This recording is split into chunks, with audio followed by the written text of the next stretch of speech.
Educación.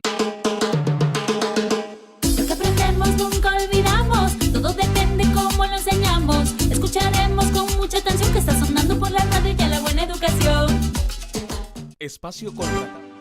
Buenos días, queridos amigos, yo soy Javier Echevarría y este es La Buena Educación. Como todos los sábados estamos de 9 a 10 de la mañana en Radio Capital y en Capital TV, en Movistar en el 552, en la señal digital de 3.1 y en el Claro en el canal 15 o en el 515 de HD. También nos pueden escribir al Facebook como La Buena Educación Perú o en mi Facebook Javier Echevarría Oficial o en el Twitter @LBE Perú o en mi Twitter @JJ Echevarría. Primero lo primero. Queridos docentes, queridos maestros, este 5 de octubre se celebró el Día Mundial de los Docentes. Es una celebración que tiene lugar cada 5 de octubre desde 1994 para reivindicar una educación gratuita, universal y de calidad para todos. Y se escogió precisamente ese día para conmemorar la recomendación conjunta de la OIT y la UNESCO relativa a la condición del personal docente aprobada en 1966. El día está dedicado a honrar a los maestros y profesores profesionales que deben contar con una buena formación académica y de valores. Enseñar en libertad, empoderar a los docentes es el lema del Día Mundial de los Docentes 2017. Así es. Y además, les cuento que continuamos con la Teletón, la celebración. Continuamos con la Teletón. Durante todo el día, para contribuir en efectivo, puedes acercarte a los cajeros de Mi Farma, Plaza Bea, Promart y Saga Falabella. También puedes hacerlo mediante las tarjetas de crédito Visa, Mastercard, Amex y Diners Club. El Banco de Crédito del Perú también abrió la cuenta en soles. Apunten. 191-0-11111-0-33 para que puedas realizar los depósitos. Si eres cliente de Entel, puedes donar 4 soles enviando la letra T al número 1314. También puedes donar 5 soles llamando desde un teléfono fijo de Movistar al 1838 o 1839, opción 1. Los clientes de Claro podrán contribuir con la Teletón enviando un mensaje al número 1314 con la letra T y donará automáticamente 4 soles.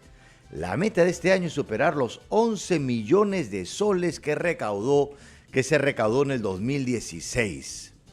Así es, así que todos juntos por la Teletón. Y hoy vamos a hablar de cómo integrar a los niños con discapacidad en el sistema escolar, porque este 16 de octubre se conmemora el Día Nacional de la Persona con Discapacidad. Por ello, el Ministerio de Educación celebrará en octubre el mes de la inclusión educativa. Y tenemos a Clemencia Vallejo, directora de la Dirección de Educación Básica Especial. Bienvenida, querida Clemencia. Bienvenida. ¿Cuántos años trabajando por la educación inclusiva con los niños con discapacidad? Bueno, muchísimos años. En el Perú ya hemos empezado toda esta experiencia desde la dación de la Ley General de Educación, que fue en el año 2003, donde el punto de la educación inclusiva es el eje principal de nuestro quehacer en el campo educativo. Y antes de empezar el programa me preguntaste qué experiencias había tenido yo con chicos con discapacidad y ahora te lo pregunto a ti, ¿cómo fue, qué fue lo que te motivó a entrar, escuchar ese llamado de contribuir en el Perú para poder de alguna manera que los niños con discapacidad puedan ser integrados? Bueno, como te puedes imaginar, soy maestra de profesión, de vocación, y tuve oportunidad de conocer a muchos chicos que no tenían la oportunidad de ir a las escuelas comunes y regulares, solamente asistían a los centros de educación básica especial y estaban condenados hasta terminar todo su periodo de vida. Y para los padres que tenían este grave problema, era una gran oportunidad mandarlos a un centro de educación básica especial que era solamente un espacio donde jugaban, les daban atención, pero no había un proceso Claro. educativo. O sea que fueron los alumnos los que de alguna manera te hicieron despertar ese llamado. Ellos, la gran necesidad que La ellos gran tenían y sobre todo el convencimiento de que ellos pueden progresar en las aulas regulares igual que los demás, con un maestro que tenga vocación, corazón. ¿Y recuerdas al primero? Oh, muchísimo. Fue un estudiante Willy con una parálisis severa, profunda, y tuvo muchas dificultades para entrar a la escuela. Entonces tuvo profesores en su casa. Y cuando logró una escuela de su barrio, que era privada, y lo incluyó, sus éxitos fueron, pero muy significativos, porque él tenía la facilidad de la palabra. Wow. ¿Y qué edad tiene Willy ahora? Mira, lamentablemente a sus 42 años Willy se fue ya. No me digas. Pero llegó a los 42 años y fue un ejemplo para su familia y para sus hermanas. Muchas eran menores que ella y algunas eligieron esta carrera. Y fue quien despertó, digamos, ese llamado en ti. Sobre todo me demostró que había que luchar para abrir las puertas de las instituciones educativas regulares a los estudiantes con discapacidad y especialmente a aquellos severos, ¿no? Perfecto. Bueno, la pregunta de hoy es, ¿su hijo es parte de una escuela inclusiva? Cuéntenos su experiencia. Llámenos al 212-5353 para Lima o el 0800-24-802 para provincia. Cuéntanos, Clemencia, ¿qué cosa es una práctica educativa inclusiva? Bueno, la educación inclusiva significa que todos los niños tienen derecho a participar de una educación con sus pares, con los niños de su edad, con los niños de su barrio.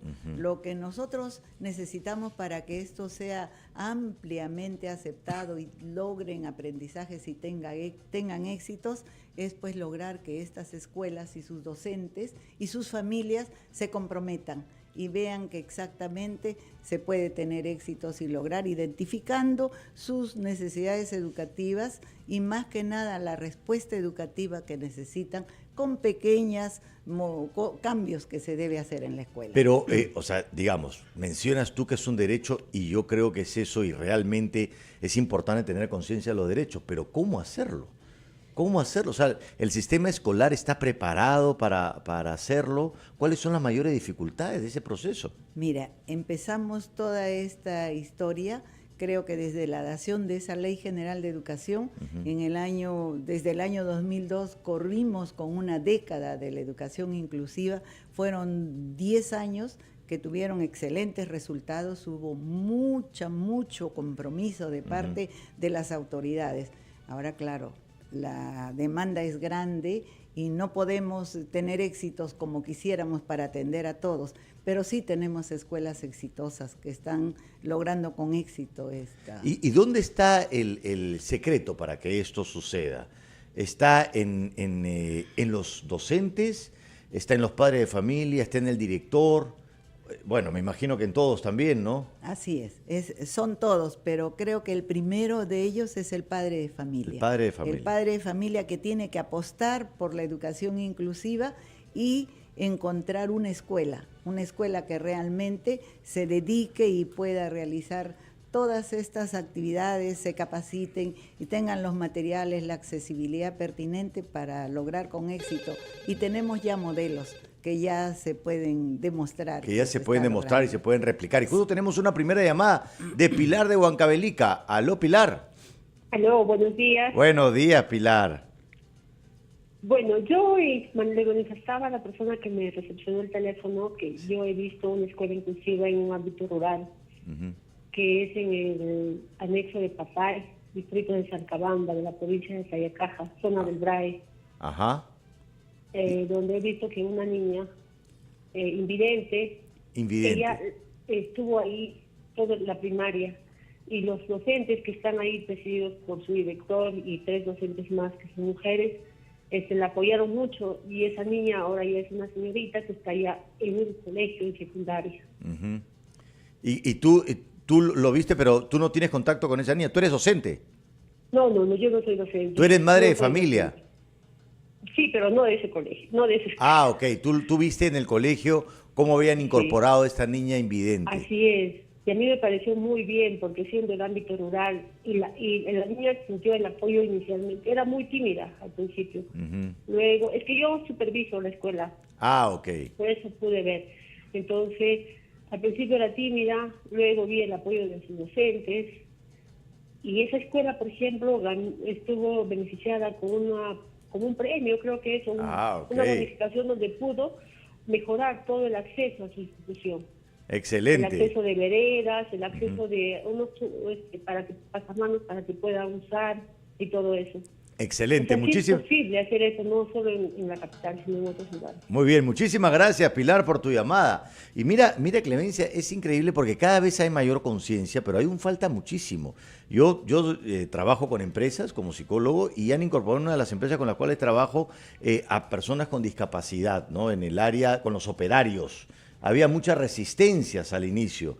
Y los operarios, que es gente, digamos, que no necesariamente ha terminado la educación, qué sé yo, al ver a estas personas recién se pusieron a hablar de sus hijos con discapacidad y que los tenían escondidos, que los demás no sabían y que no necesariamente estaban llevando un proceso educativo, y porque había todavía esta vergüenza, es decir, todavía yo cuando vi eso, porque ha sido hace poco, dije, wow, o sea, falta todavía un montón. Así es, la normatividad es bastante amplia, creo que lideramos los países de acá vecinos en cuanto a normatividad. Lo que nos falta es cumplirlas y para eso estamos en el ministerio. En cuanto a la colocación laboral de las personas con discapacidad, tenemos una larga data ya de estudiantes egresados y que tienen derecho, felizmente ahora la ley los ampara, pero lo que necesitan es una verdadera colocación selectiva en el trabajo, hacer el análisis de los puestos de trabajo y encontrar el punto específico donde ellos pueden rendir. Hay empresas que sí lo han hecho y que precisamente al ver el alto grado de productividad que tienen nuestros estudiantes, en algunos casos aquellos con discapacidad sensorial, que son los que presentan discapacidad auditiva o discapacidad visual, son altamente productivos. Los sordos nos han dicho en las empresas que su producción es alta porque no se distraen. Claro. Excelente. Cumplen sus horas y pueden hacer horas extras también. Claro, mira, Clemencia, vamos a ir a una pausa comercial, pero yo quisiera dejar una pregunta para ti y para el público también. ¿Por qué no tenerlos en estas escuelas especiales separados y por qué es mejor tenerlos en una educación básica regular? Pero eso lo vamos a responder después de la pausa y escúcheme todo, papá, mamá. Recuerda cuidar tu integridad y la de tu familia. Identifica las zonas seguras en casa. Ten la mochila de emergencia y define un plan familiar ante sismos. También debemos recordarles a los directores y directoras de las escuelas que es importante implementar el Centro de Operaciones de Emergencia en tu institución educativa y así estar prevenidos. Para saber cómo, llama al 01-615-5854 o acércate a la UGEL de tu sector.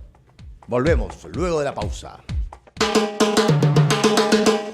Educación en cifras. En el Perú, un total de 86.681 estudiantes tienen necesidades educativas especiales asociadas a discapacidad. Por ellos, debemos promover escuelas inclusivas que generen igualdad de oportunidades de participación y aprendizaje. No seamos indiferentes. Seguimos aquí en La Buena Educación y creo que teníamos una llamada, ¿no? De San Borja. Mari, ¿no? Mari de San Borja. Hola, Mari. Hola, Javier, ¿cómo estás? Buenos días, un gusto ¿Qué? Conversar contigo. Qué linda energía con la que entras en tu llamada. A pesar Espero de que... toda una semana, una semana para poder comunicarme contigo. Atenta desde temprano. Excelente, Mari. Pero además, tu energía es muy buena, pero sé que ahorita has tenido ciertas dificultades con tu hijo, que lo has querido, creo que poner en una escuela regular y no has podido. Cuéntanos un poquito el caso. Te cuento, tengo un hijo de 7 años, tiene problemas de lenguaje desde chico, siempre ha estado en terapias. Y te fuiste al comercial con una buena pregunta. ¿Por qué no ponerlo en un colegio personalizado o especializado? Ajá. ¿No? Pero ahí viene la complicación. Yo a mi hijo lo puse en un colegio regular siempre y decían que me iban a ayudar. El último colegio que estaba, él está en 2º grado, a las finales dice que es inclusivo, pero a las finales no había nada de tema inclusivo. Incluso ahorita yo tuve que cambiarlo porque ya no daban ellos para poder ayudar a mi hijo. Entonces era repita o no repite. O sea, El tema inclusivo, ok, lo recibo a tu hijo para que no me ponga multa, porque yo soy inclusivo, pero dentro del sistema, cero, ¿no? Okay. Entonces, es un problema. Yo con mi esposo nos hemos dedicado a buscar todos los colegios de Lima, y la verdad que es bien triste, porque si yo estoy en una situación en la que puedo pagar una persona, una terapista que le ayude a hacer tratamiento, hay gente que no puede. Claro. Porque esos niños son marginados. Yo odio el término normal, porque todo niño vive su etapa, su edad, como ellos nacen, ¿no? Pero siempre te marcan. Incluso a mi hijo le decían, eso es un tema inclusivo. Entonces yo decía, es un poco complicado. La realidad en nuestro país es que los colegios no se interesan mucho en niños actualmente, algunos. Ok, muy bien, Mari. Y... Perdóname que te corte, pues me parece muy interesante tu testimonio, por lo importante, ya que tenemos a Clemencia acá del Ministerio, que nos pueda decir y de pronto orientar qué cosa hacer en estos casos, porque creo que me parece muy valioso me ha hecho pensar. Lo incluyo por miedo a la multa, Clemencia, pero no necesariamente le doy la atención que necesita. Imagino que debe ser bastante común. Sí. ¿Qué debe hacer, Mari, o las personas que pasan por esta situación? En primer lugar, permíteme saludarla. Acércate un poquito, por favor. Permíteme saludarla, Mari, y comparto su preocupación, porque todavía no todas las escuelas están preparadas y están en condición. Pero lo más importante es que ella se acerque o se comunique con el Ministerio de Educación o con la UGEL de San Borja, para que ahí le puedan dar las orientaciones y ver qué instituciones educativas están dentro de este grupo que ya está trabajando este enfoque inclusivo. También hay muchas escuelas Valora que ya ustedes han hecho un programa. Sí, pero es bueno recordarlo de nuevo. Las escuelas Valora, porque eso hay que repetirlo 1000 veces. Cuéntanos un poquito sobre las escuelas Valora. Las escuelas Valora son instituciones educativas que son exitosas en cuanto a recibir estudiantes con discapacidad. Y bueno, eso que dice la mamá también es muy importante, que lo cataloguen o que lo caractericen de niño inclusivo. Claro, decir claro. Un niño, eso no es. Claro, por eso es como buscar la lista. Sí. No, yo te estaba contando de mi asistente, bueno, la administradora de mi empresa, que tiene un hijo con Asperger y que no tenía la información, y yo tampoco. O sea, a veces nos falta tanta información de que hay una lista de esas escuelas Valora que ya han probado justamente, que saben cómo trabajar la inclusión, y es mejor buscar esa lista y buscar una alternativa para tu hijo. Vamos a ponerla en el portal de educación, pero ella particularmente puede comunicarse con nosotros en el Ministerio de Educación, en la Dirección de Educación Básica Especial y en la UGEL de su jurisdicción. ¿Cómo le escribe? ¿No? ¿A qué mail escribe? Al correo electrónico del Minedu. Al Minedu, correo electrónico del Minedu, y ahí le van a responder. Y tenemos otra llamada de Juan de San Martín de Porres. Aló, Juan. ¿Qué tal? Muy buenos días. Hola, Juan. Saludos para todos. Miren, yo llamaba para contar mi experiencia. Yo tengo 50 años. Yo me eduqué en una institución especial, visual, para la vista, y no soy ciego, pero tengo visión subnormal. Bueno, no llegué a ser ciego justamente porque me eduqué en una institución con el uso del braille y todo. Okay. Pero cuando terminé la primaria, había la doctrina de querer integrarnos, le llamaban en esa época, no incluir, ahora usan la palabra inclusión. La palabra en esa época era integrarnos a colegios regulares, colegios normales. Ajá. Pero nos dimos con una sorpresa. Bueno, yo me fui a un colegio, a una institución normal, que se llama el Colegio Claretiano, pero ¿cuál era el problema? Que yo toda la primaria usé el sistema braille. Entonces, pero también sabía escribir en negro, que le llamábamos, lo tradicional, pero tenía complicaciones, tanto en rapidez más que todo, ¿no? Y entonces, tuve el primer bache en ese sentido. Claro. Entonces, nosotros no usábamos pizarra, todo era oral, y escribía lógicamente las tareas, todo. Pero entonces, ¿qué sucedía? Que cuando teníamos problemas, yo tenía problemas con la pizarra, los profesores no estaban adaptados, no sabían el braille, no era obligación del colegio aceptarnos. Claro. Entonces, lo que ahora se llama bullying, yo recibí en el colegio porque era burla, cuando, por decir, me sacaban a la pizarra y la gente se reía y el profesor no sabía qué hacer. Entonces, no sabía cómo manejarlo. A pesar que yo tenía un colegio de secundaria braille, que hasta ahora existe, Bueno, mi mamá insistía porque decían de que teníamos que, hasta que yo rechacé y a los 13 años no quería ir al colegio. Ok. Muy bien, excelente, Juan, por tu testimonio, porque justamente lo liga con la pregunta que le hice a Clemencia, porque ¿por qué es mejor una inclusión y no una escuela especial? Ya Juan estuvo en la primaria, tenía todos los materiales educativos preparados para él. ¿Qué piensas, Clemencia? Sí, efectivamente, ese es el espíritu de la inclusión educativa, en que desde el primer momento el niño, el joven tenga la oportunidad de compartir con sus pares, compartir con los demás y no sentirse extraño. Pero ¿por qué no una educación especial? La educación especial segrega, aísla a las personas y no les va a permitir ser incluidos o formar parte de la sociedad. O de una familia. Okay. Entonces, la escuela inclusiva le da todas las posibilidades y se benefician ambos, se benefician los niños que no tienen ninguna dificultad y aquellos que también presentan Eso quisiera que desarrolles un poquito más, Clemencia. ¿De qué manera se benefician los niños que no tienen esa discapacidad? Los niños que no tienen esa discapacidad tienen el ejemplo, como conversábamos contigo, las experiencias que tienes de haber vivido con una persona con discapacidad y valorar lo que ellos tienen, y se desarrolla ampliamente el espíritu de ayuda, de apoyo, de solidaridad, y más que nada su conocimiento se amplía a conocer las realidades que existen y las capacidades que también tienen estos niños. Digamos, puede ayudar en la sensibilización, ¿no? El entendimiento de la diversidad, pero para eso implica tener un manejo, porque como dice Juan, el profesor no sabía cómo manejar cuando se burlaban de él, y claro, entonces se queda el chico un poco solo. Eran aquellos tiempos en que todavía no estábamos trabajando el enfoque inclusivo, claro, y no había capacitación para los docentes en las escuelas regulares. Pero ahora docente que nos comunica o que sabemos a nivel de su GEL o de su región que está atendiendo estudiante con discapacidad, pues que hay que extenderle la ayuda, y su escuela tiene la facilidad de concursar y presentarse a las escuelas. A las escuelas Valora. Pero además mencionaste algo, y es que somos un ejemplo de normatividad en la región.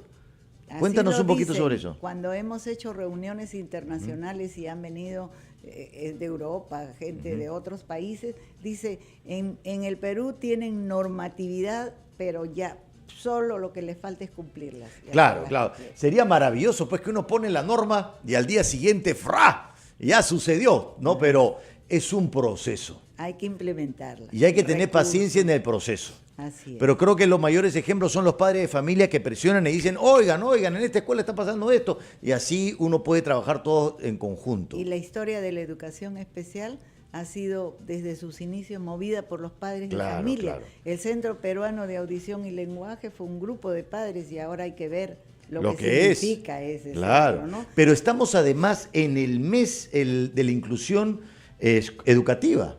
Cuéntanos un poquito sobre eso. Efectivamente, este mes todos los docentes que trabajamos en esta modalidad estamos motivados en sensibilizar y tenemos la oportunidad de llegar hacia todos. Por eso en las diferentes regiones y especialmente en la dirección se preparan diferentes actividades.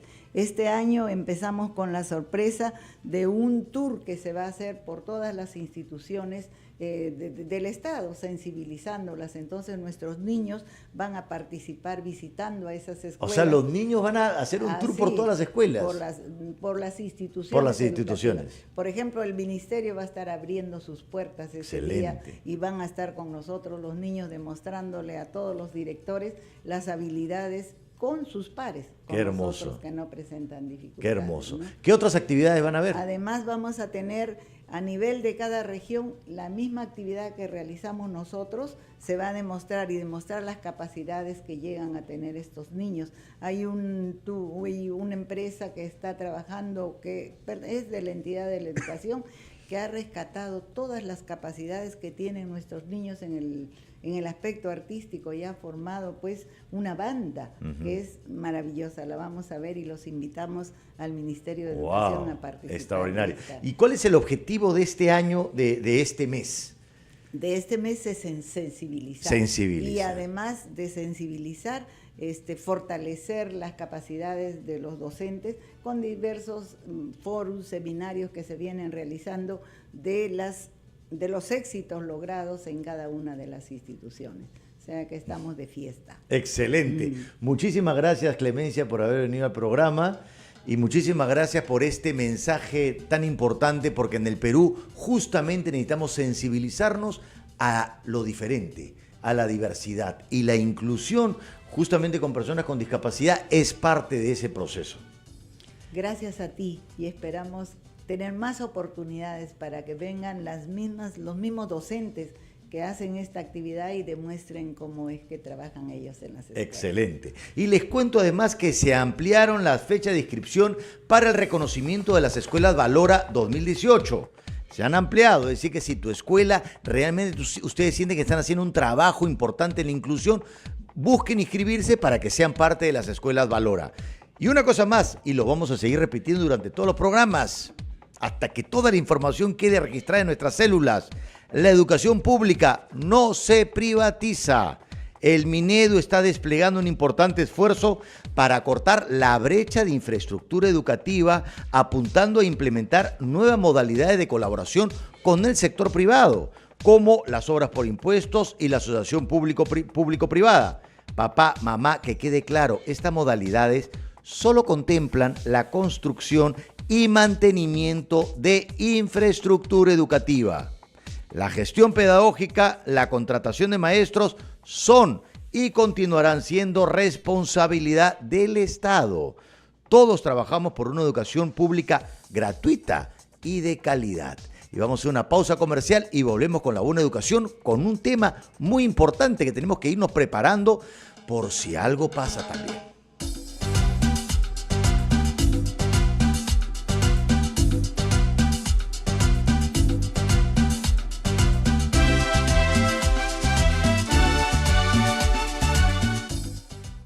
Apunta el dial de la única radio donde tu opinión importa. 96.7 FM. Este sábado en Veterinaria Capital con Pancho Cabero hablaremos de las enfermedades más comunes en nuestras mascotas. Además, ¿por qué a algunas personas no les gustan los animales? Y todo lo que necesitas saber sobre los cuidados en la gestación de las mascotas. Este domingo a las 5 de la tarde, Veterinaria Capital con Pancho Cabero en Capital 96.7. Los animales y la naturaleza importan. Este sábado en Viaje a Otra Dimensión, estaremos en vivo desde el Museo del Terror de San Miguel, uno de los lugares más espeluznantes del Perú, lleno de cientos de objetos embrujados, muñecas endemoniadas y ouijas realmente poseídas. Este sábado a las 8 de la noche, Viaje a Otra Dimensión, con el Dr. Anthony Choi, en vivo desde el Museo del Terror de San Miguel, en Capital 96.7. El misterio importa. En octubre, la única respuesta es: yo escucho Capital 96.7. Tu opinión importa. Radio Capital.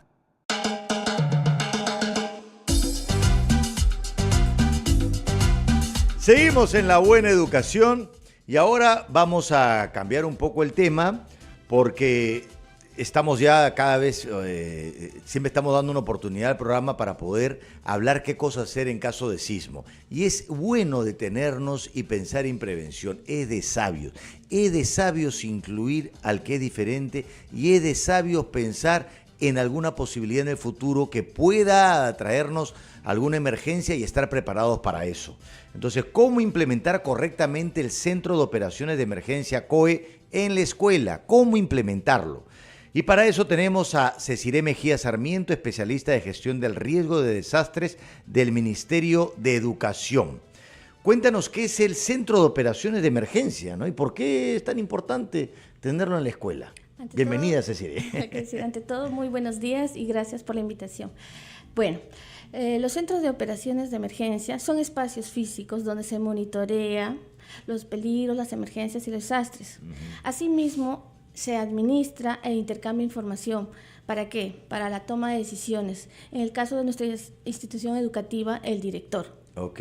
¿Ya? ¿Y por qué es importante? Porque allí se recopila, procesa, analiza, consolida y reporta los daños, necesidades y acciones, ¿no?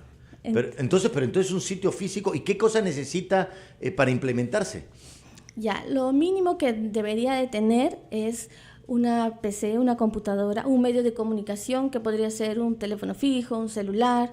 ¿Qué es mejor para caso de emergencia, fijo o celular? En realidad... no sabemos. Esos medios, en especial de este fenómeno del sismo, van a colapsar, ¿no? Entonces necesitamos otro sistema. Sí, otro sistema, pero poco a poco se viene implementando. Son sistemas de comunicación, se llaman de radio, okay. HF, VHF, ¿no? Pero como nuestras escuelas... Deciré, como dicen, son sistemas de radio, ¿sí? Porque ya es como un sistema ya tan elaborado, ¿no? Como ahora que estamos tan sofisticados con el celular, entonces ya la radio nos parece, pero...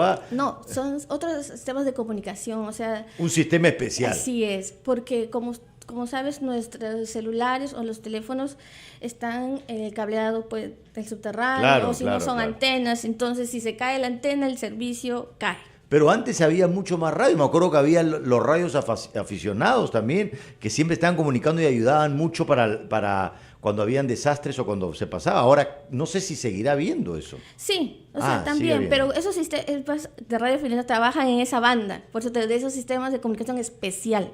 Ok. Ajá. Es como la banda de los radioaficionados y que en la escuela tengas tú eso. Bueno, poco a poco, ¿no? Como les digo, lo más importante ahora, como los fenómenos o como el sismo no se puede decir súbito, no es recurrente. Claro. Entonces, primero trabajamos en esos fenómenos que sí los tenemos ya presentes, se puede decir por temporadas. Tenemos la temporada de precipitaciones, la temporada de heladas. Entonces, con nuestro sistema de comunicación, se puede decir que tenemos, que cuentan nuestras escuelas, entonces sí pueden informar, reportar. Es para reportar. Claro, para reportar. Pero me parece además bien potente que haya un lugar en la escuela, ¿no? El centro de operaciones de emergencia, y que poco a poco puedan implementar las cosas que se necesiten, y eso ayuda a la conciencia del chico, que diga, allá hay un espacio que está preparado por si algo pasa para poder comunicarse. Así es, ¿no? Porque allí, como le decía, ahí consolida la información de presentarse, por ejemplo, una emergencia, ¿no? De una inundación. Ya toda la comunidad educativa tiene un proceso para la respuesta. Entonces, mientras tanto, existe un espacio físico que va a recopilar información de todas las personas que probablemente hayan sido afectadas, o la misma infraestructura, ¿no? haya sido afectada. ¿Y qué tips y recomendaciones puedas dar para que este COE se implemente correctamente, aparte de lo que nos ha dicho de la computadora, celular, teléfono fijo y radio quizás? Así es. Tiene un instrumento muy importante, ¿no? Que se llama la ficha de evaluación de daños. Este instrumento sirve para justamente recopilar esa información que son los daños, las necesidades y las acciones inmediatas que la institución educativa, ¿no? da, que son como respuesta pues, para la atención. Excelente. ¿Y esa ficha cómo se consigue? Esa ficha de evaluación de daños está en nuestra página. ¿Hay que bajarla? Sí, pero actualmente la estamos actualizando porque con la experiencia vemos que nos falta recopilar otro tipo de información. Hay que ser inclusivos también con la ficha. Así porque es. Cada vez hay más cosas. Justo cuando escuchaba la anterior entrevista, decía, ese tipo de información nos hace falta y la estamos considerando en la actual ficha. La información sobre los niños con discapacidad. Claro, porque antes solo considerábamos estudiantes y docentes y era general. Claro. Entonces, y decía, estamos en el camino, ¿no? De actualizar. Oye, pero eso es bien importante porque si hay una emergencia y tienen niños con discapacidad, ¿no? Entonces, ¿cómo va a ser el circuito? ¿Cómo lo apoyamos? ¿Cómo lo apoyan? Ajá. ¿Dónde está ese niño? Así ¿Está en un primer piso, segundo piso? ¿Cómo va a ser su evacuación? ¿Si será primero o no será? ¿Quién se va a ocupar de él, digamos, si necesita ayuda para bajar? Así es. Realmente. Entonces, en la ficha de evaluación de daños va a contemplar ese tipo de información. Claro. Es increíble cuando comenzamos a pensar en incluir al otro, nuestra conciencia se abre y comenzamos a ver cosas que antes no veíamos. Yo no me había puesto a pensar en eso tampoco. Así es. Bueno, de alguna manera sí, porque también quiero preguntarte sobre qué cosas pueden hacer los papás y las mamás. Porque, por ejemplo, en mi familia, mi papá, que ahora ya no puede caminar bien, ya nos hemos puesto de acuerdo sobre quién se va a encargar de él si es que pasa algo. Claro, en casa, los estudiantes en casa con sus familias tienen que organizarse, ¿no? Ajá. Bueno, más que hacer un plan es organizarse, ¿no? Claro. Y de conocer dónde es la zona segura dentro de mi vivienda, de conocer el punto de reunión con mi familia si es que, bueno, sucede en horario escolar o que los padres están laborando, ¿no? Claro, claro. Entonces son cosas importantes también como tener, por ejemplo, los DNIs, documentos importantes, ajá, DNIs, título, propiedad, ¿no? O también necesitamos tener una mochila, ¿no? Cosas como, por ejemplo, agua, una radio, porque cuando sucede una emergencia como el sismo, como le comentaba, no tenemos medios de comunicación. Para que se activen va a ser progresivo, ¿no? Claro. Entonces, claro, el medio más rápido de uno informarse es por la radio, por este medio también, ¿no? ¿Y qué cosas pueden hacer los papás y las mamás en la implementación del COE? Ya, en la implementación ellos... en la PAFA, todas las instituciones educativas tienen una asociación, ¿cierto? Claro, entonces, la PAFA. Ellos gestionan los recursos para poder implementar, porque como te darás cuenta, tiene ciertos equipos que necesitan herramientas, ¿no? Materiales. Entonces, ellos se encargan de eso, ¿no? ¿Y tú ves una buena disposición de parte de los padres de familia para entender la importancia de esto en general? No, estamos trabajando. O sea, el Centro de Operaciones nació en 2012. O sea, no es algo, o sea, que estamos recién. Claro. Entonces, desde ahí se viene trabajando. O sea, es poco a poco, ¿no? Todavía los centros de operaciones, las instituciones educativas en Lima se están fortaleciendo, en provincias también, pero todavía estamos trabajando. Claro, porque es como que nos cuesta mucho prevenir, nos cuesta mucho detener. Es como si pensar en un futuro, en la posibilidad de que necesitemos, que haya una emergencia, es como que la gente solamente se preocupa, se angustia, tiene miedo. En el momento. ¿No? Claro, o dice, ay, Dios mío, no, es que no pase, y te pones a rezar, cosa que me parece importante, que si tienes una costumbre de oración, pero digamos, hay que actuar, hay que organizarse, hay que pensar con cautela y hay que planificar un poco más, hay que ser un poquito más racionales. Y creo que ante la posibilidad de un futuro, digamos, de algún desastre natural, no pensamos racionalmente. ¿Por qué, Cecilia? Estamos trabajando. El Ministerio de Educación, desde mi oficina, estamos trabajando en la sensibilización, porque justamente tenemos especialistas para fortalecer las capacidades en nuestras DRE y nuestros UGEL. De ahí ellos hacen la réplica, ¿no?, a las instituciones educativas. Pero nuestro país, pues, tenemos 76,000, ¿no? Algo alrededor de 76,000 escuelas, no podemos hacerlo. Claro. Cada año se trabaja se puede hacer una proporción. Pero tienen que, sensibilizar a la escuela, a los padres de familia, a todo el mundo, o sea, es una labor fuerte. O sea, además estamos hablando en los primeros bloques de la sensibilización para que el corazón crezca, y ahora estamos hablando de la sensibilización para que la cabeza crezca también, para que te des cuenta y decir, a ver, pensemos con claridad, ¿puede ocurrir esto? Entonces podemos evitar. Así es, todo se puede evitar si estamos preparados, ¿no? La prevención depende de la preparación, y para eso yo quiero recalcar que este 13 de octubre vamos a tener un simulacro nacional escolar, ¿no? Donde invitamos a toda la padre de familia, a todas las instituciones educativas a participar. Allí se puede decir el objetivo, ¿no?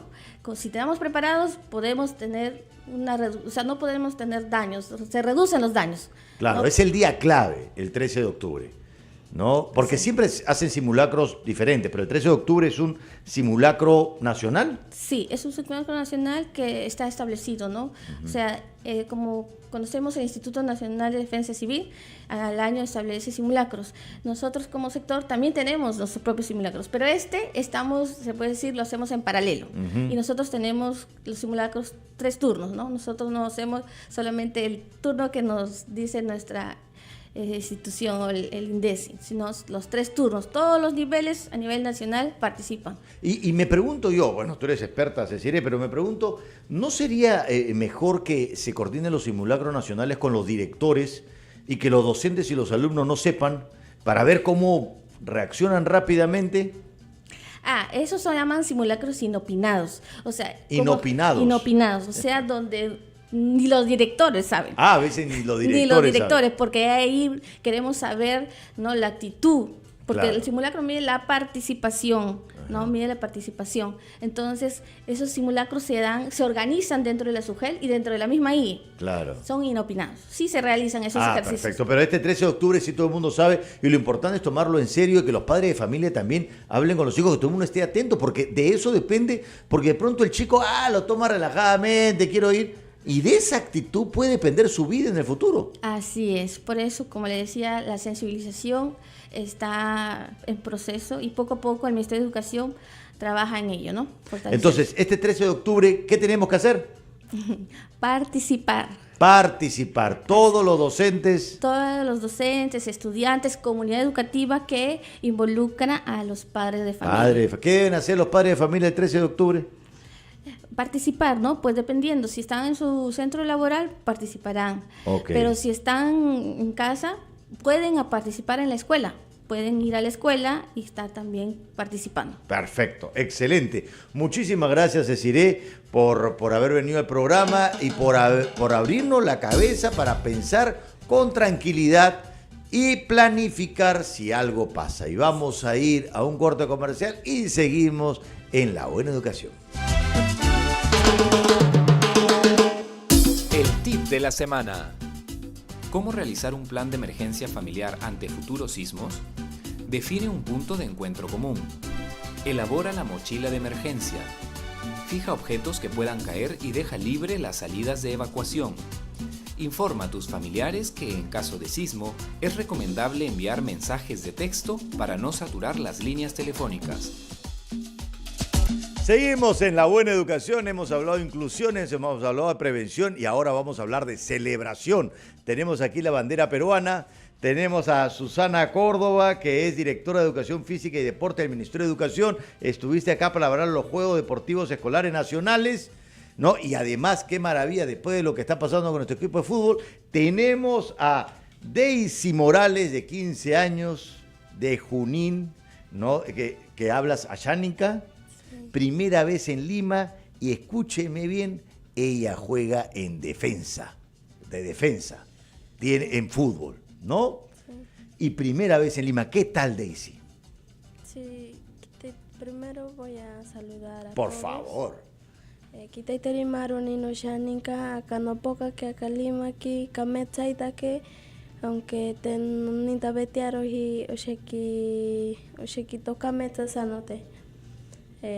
Lo que estoy tratando de decir es que Lima es bonito, sí me gustó, es la primera vez que vengo aquí, estoy experimentando nuevas ideas y pues sí me gustó, aunque hay mucha contaminación, aire. Demasiado. Sí. Demasiado.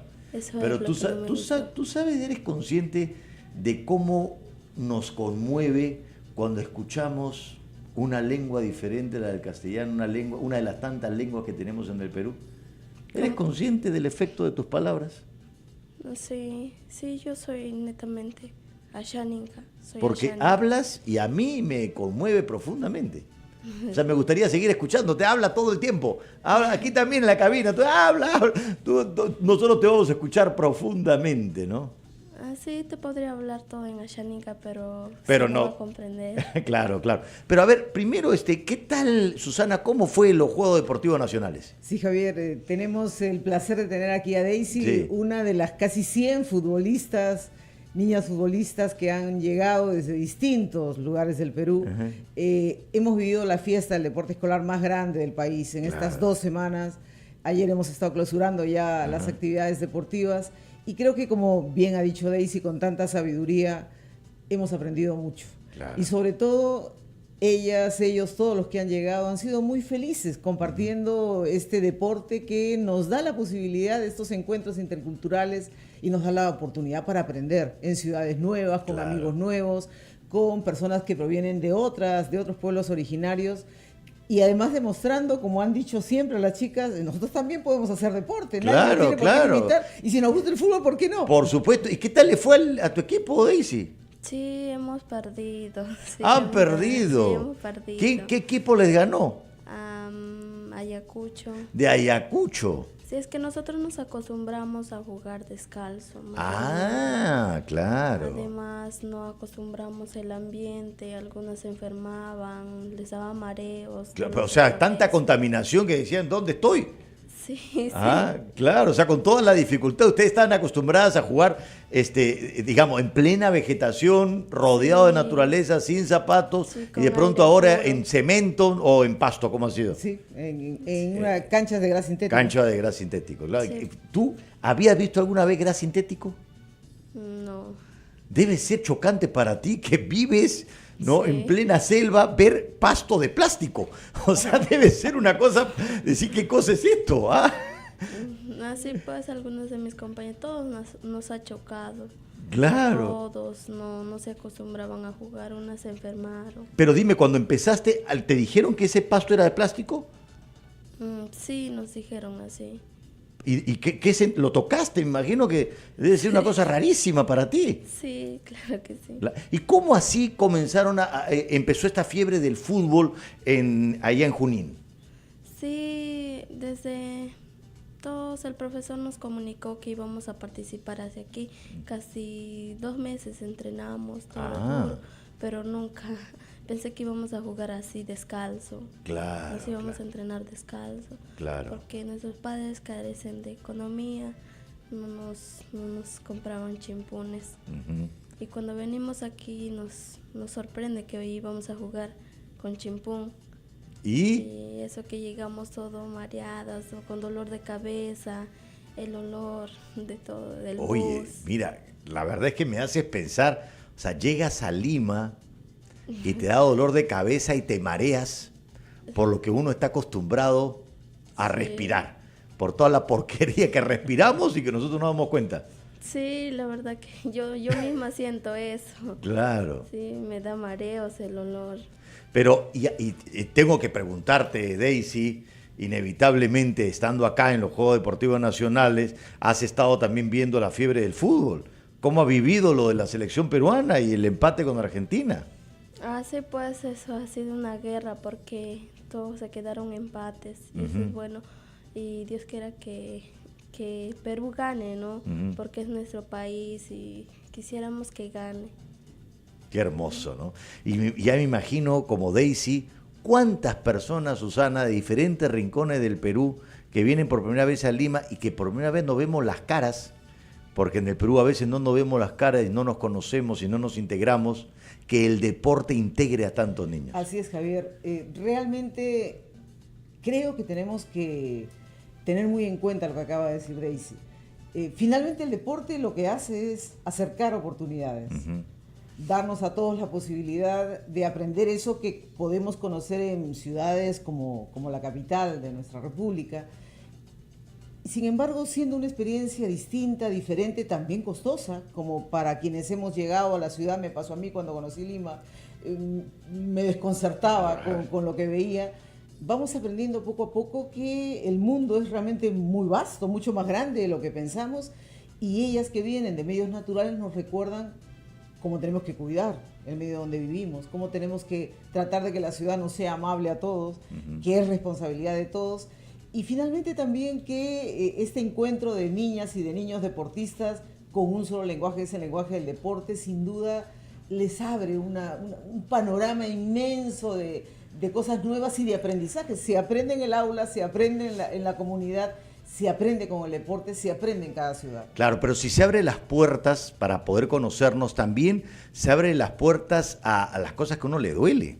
Y también duele saber que ellas están allá entrenando sin chimpunes, porque no tienen los recursos. ¿Qué se puede hacer frente a eso? Yo creo que además de lograr la participación, darles la posibilidad de llegar, como ella bien nos contaba, han tenido que hacer caminan, hacen horas en Río, llegan a una zona, de allí se desplazan hasta que pueden tomar los buses y llegar hasta la ciudad capital.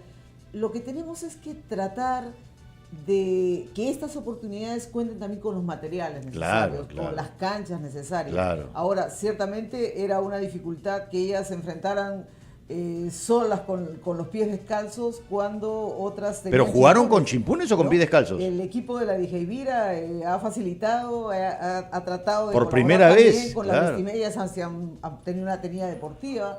Es también una nueva experiencia. Claro. Ahora ya sabemos que debemos cuidar mucho más la próxima vez la presencia de ellas y tratar de que se sientan, no será como en casa, pero por lo menos entre amigos. Claro, pero son esos detalles que nos permiten ser mejor personas porque a veces no nos damos cuenta. Entonces, cuando nosotros estuvimos acá, tampoco a mí se me ocurrió que algunas de las personas que van a venir no saben jugar con chimpunes porque no los tienen. Por ejemplo. Claro. Y en el caso de otras disciplinas deportivas puede pasar igual. Los atletas, los que hacen atletas de fondo, de 1000 metros, en zonas altiplánicas, lo hacen sin zapatillas. ¿Y ahora se van a ir con chimpunes? ¿O cómo podemos ayudar? ¿O cómo podemos ayudar? ¿No? Porque ahora con todo el amor que tenemos por lo del fútbol, a mí me ha tocado, ¿no? Y decir cómo podríamos, seguramente a muchos también, es decir, cómo podemos hacer por lo menos para que en esa comunidad las chicas sigan practicando fútbol con sus chimpunes. ¿Hay forma de hacerlo? Tienen ya sus implementos con los que han participado en este juego. Okay, han tenido, igual que los otros equipos... Creo que tiene que acercarse ahí el micrófono. Ha tenido, igual que los otros equipos, toda la indumentaria deportiva que correspondía, pero indudablemente lo que no han tenido es la ocasión de entrenarse. Por más que el calzado sea el indicado, hay entrenamiento, hay cantidad de detalles que cuidar, pero ¿sabes qué, Javier? Qué bueno. Claro. Que Daisy nos recuerde todo lo que nos falta hacer. Por ellas y por tantos niños que aún no hemos conocido y que quieren seguir practicando el deporte. Es la tarea del Ministerio de Educación, estar al día, escuchar, estar atentas a las necesidades de sus estudiantes. Y estoy segura que el próximo año volverán. Claro. Y podrán sacar muchos más triunfos y se sentirán en mejor situación. Que a veces uno pierde el tiempo criticando y en realidad en el Perú se necesita tanto que lo importante es lo que ustedes hacen, que es trazar esos puentes para saber. Yo quiero preguntarte, Daisy, ¿qué es lo más importante que has aprendido en estos Juegos Deportivos Nacionales? Lo más importante, lo que hemos aprendido, hemos intercambiado ideas entre varias regiones, como por ejemplo Ayacucho, Ucayali, Amazonas y nosotros que somos Junín. Hemos tenido experiencia con las shipibas, con las quechuas. Pero dice que también con las chicas de Ayacucho, es decir, con el equipo que les ganó, ¿se han hecho amigas? Sí, claro, nos tratamos de hablar, pero casi no tanto porque no estamos en el mismo hotel. Pero sí, no con las hotel. shipibas, con las aguajunes, sí. ¿Y tú tenías conciencia de lo diverso y de lo amplio y de lo enorme que es el Perú? Sí.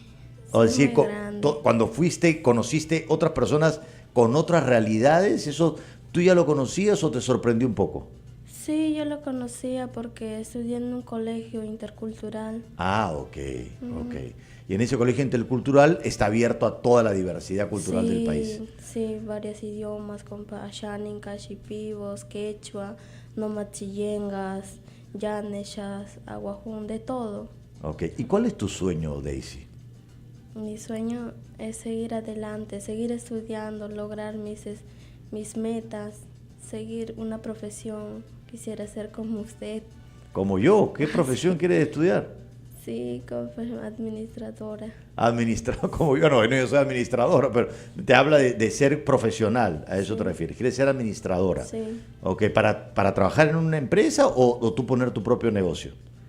Me gustaría trabajar en una empresa porque nosotros, como te digo, mis padres no son nada, son agricultores y nunca... Ser agricultores no es nada, ser agricultores es un montón. Son los guardianes de la tierra y los que tienen la sabiduría y el conocimiento de lo que el planeta necesita. Y es bien importante que siempre tengamos la conciencia de que la agricultura es una profesión maravillosa y necesaria. Y tenemos que revalorarla siempre. Sí, claro, eso también, pero lo que estoy tratando de decir, tengo muchos hermanitos también que vienen. ¿Cuántos hermanos son? 8. 8. ¿Y tú qué número eres? Cuarta. Ay, Daisy, yo me quedaría aquí hablando, ya el programa se ha ido. Y mira, Daisy, tu lengua ayánica va a producir una magia y un efecto fundamental porque tú vas a dar un mensaje a la selección peruana en Anchánica. Y esto lo vamos a grabar y esto va a llegar hasta los jugadores. Somos todos oídos, Daisy. Ya. Chame maroni juega heita chari chame agana tiari Colombia o Ichipape Nampichi chame maroni Paulo Guerrero, Orejas, Jefferson Farfán, chame aripigana takia chame maroni aripimatakero pilogratero oka piñacha te kamecha chame irotake beshiria heiteri maroni chame Perú. A ver, cuéntanos qué cosa has dicho, por favor. Cuéntanos qué has dicho. Vamos todos jugadores, tú puedes, ten ese ánimo que que ustedes van a ganar, hazlo por el bien de nuestro país. Vámonos, tú puedes, arriba Perú. Doy gracias al cielo. Gracias, Susana. Arriba Perú, Javier. Que no olvidemos nunca estas palabras de Daisy. Nunca. Hay que seguir trabajando por los niños y las niñas del Perú. Hay que trabajar por el deporte escolar y por su formación integral. Y gracias, Daisy, por este regalo. ¿Y qué puedo decir? Me he quedado sin palabras. Hasta el próximo sábado en La Buena Educación. Ya, muchas gracias. Contigo, Perú. Esto fue La Buena Educación. Lo que aprendemos nunca olvidamos, todo depende cómo lo enseñamos. Escucharemos con mucha atención que está sonando por la radio ya La Buena Educación.